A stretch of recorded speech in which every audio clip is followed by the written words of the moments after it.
Hello friends! Ayan na nga, i-share ko na sa inyo yung mga never before seen namin mga footage and mga videos namin during our travel adventure last June 2025 kasama ang aming family na bakasyonista from Canada. O diba? Sabi nga nila, once is never enough kasi galing na kami doon. Pero dahil gusto namin ma-share sa kanila yung experience, sinamahan din namin ulit sila para makarating sila dito sa Boracay Island. So, unang yapak pa lang namin sa Boracay, diba? Picture agad para ma-document itong mga magagandang memories namin dito sa Boracay. Yung dinadayo naman talaga dito, yung beach, and at the same time, yung mga memories na makikreate mo with your family. At nung gabi nga, ay nag-party muna kami kasama ang family dito sa B-Hub, o diba, para chill-chill muna bago kami magpasyalo. Ayan na.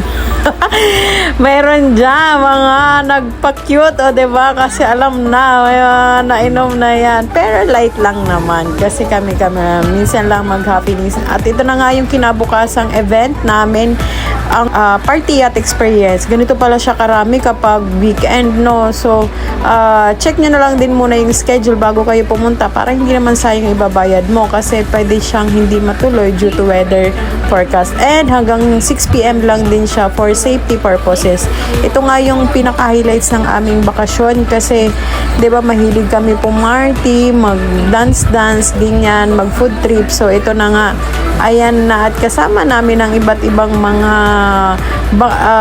travelers din sa iba't ibang bahagi ng Pilipinas. Ang saya lang makakreate ng memories kasama with your family na nag-enjoy ka at hindi mo namamalayan yung oras. O diba, yung mga tito-tita natin pumarty, ang mga bagets yung nasa likod tapos kami nasa harap lang. O diba, chill-chill lang mga tita. So, ayan, in-enjoy na nga lang namin ang mag-party. Ganito pala talaga siya, no? Parang magkakaibigan na kayong lahat dyan sa barko na yan. So, in-enjoy na lang namin ang party at experience kasama mga tito-tita. And at the same time, nag-food trip ulit kami.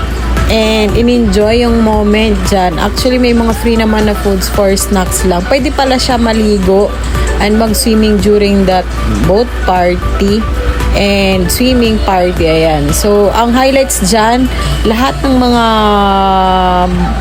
bangka ng iba't ibang magtatagpo-tagpo kayo sa hapon tapos mag-showdown kung sinong pinakamalakas sumayaw and bumirit o pumarty. O ayan, enjoy nyo lang what happened in Boracay lives in Boracay. O ayan, yan yung kanilang motto. So enjoy lang natin and yung memories iwanan natin sa ating mga puso and para may maiwan tayo. Tapos kinabukasan naman kahit medyo maalon ay sinugod pa rin namin para makapagpamasyal, 'di ba?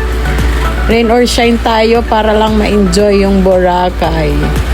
Yun nga ang recap ng ating Boracay adventure. Hanggang sa muli at maraming salamat sa magandang alaala.